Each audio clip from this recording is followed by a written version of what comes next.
Hi friends, welcome back to my channel. ఈ recipe chicken dum biryani చాలా టేస్టీగా ఉంటుంది. టేస్టీగా రావడానికి ఇప్పుడు ఎలా తయారు చేయాలో చూద్దాం.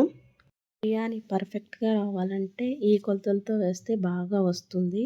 1/2 kg చికెన్ తీసుకున్నాను. 1 స్పూన్ అల్లం వెల్లుల్లి పేస్ట్ వేసుకోవాలి. 1 spoon garam masala, 1/2 teaspoon పసుపు, 2 స్పూన్ల కారం వేసుకోవాలి. 1½ స్పూన్ సాల్ట్ వేసుకోవాలి. 2 గరిటెల పెరుగు వేసుకోవాలి. సన్నగా కట్ చేసుకున్న కొత్తిమీర, కొంచెం 4 పచ్చిమిరపకాయలు సన్నగా కట్ చేసుకుని దీనిలో వేసేసుకోవాలి. దీనిలో 1/2 లెమన్ జ్యూస్ వేసుకోవాలి. ఇవన్నీ ఒకసారి బాగా మిక్స్ చేసుకోవాలి. ఇలా కలుపుకున్న తర్వాత ఒక 1/2 అవర్ నానబెట్టేసుకోవాలి. దీని మీద మూత పెట్టుకుని పక్కన ఉంచేసుకోవాలి. దీనికి 1 kg రైస్ తీసుకున్నాము, బాస్మతి రైస్. ఒకసారి వాష్ చేసుకుని 1కి 2 గ్లాసులు నానబెట్టుకోవాలి. ఇది ఒక 1/2 అవర్ ముందే నానబెట్టుకోవాలండి. బిర్యానీకి ఇలా స్పైసెస్ తీసుకోవాలి. దాల్చిన చెక్క కొంచెం ఎక్కువ తీసుకోవాలి. మరాఠీ మొగ్గ 3 తీసుకోవాలి. అనాస పువ్వు 4, లవంగాలు 20, యాలకులు ఒక 20, జాజి పొడి కొంచెం చిన్న ముక్క మెత్తగా పొడి చేసుకోవాలి. 3 తీసుకోవాలి. దీనికి ఒక 12 పచ్చిమిరపకాయలు సన్నగా కట్ చేసిన కొత్తిమీర కొంచెం తీసుకుని పక్కన ఉంచేసుకోవాలి.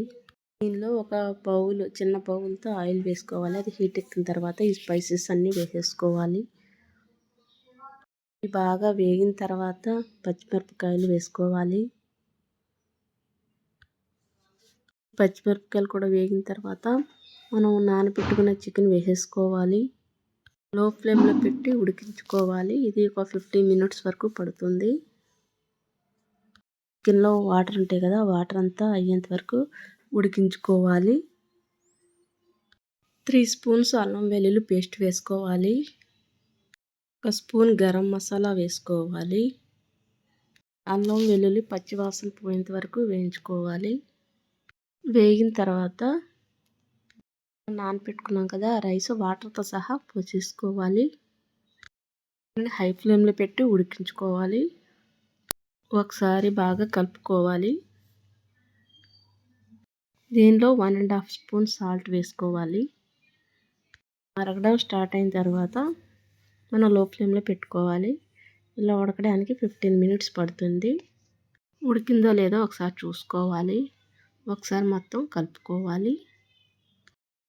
కింద నుంచి పైకి ఒకసారి నెమ్మదిగా కలుపుకోవాలి. టేస్టీగా వస్తుంది. ఇలా తయారు చేసుకుంటే చాలా బాగుంటుంది ఈ బిర్యానీ. ఇలా ట్రై చేయండి. ఈ రెసిపీ కనుక మీకు నచ్చినట్లయితే లైక్ చేయండి, షేర్ చేయండి, కామెంట్ చేయండి. Please subscribe my channel. Thank you for watching.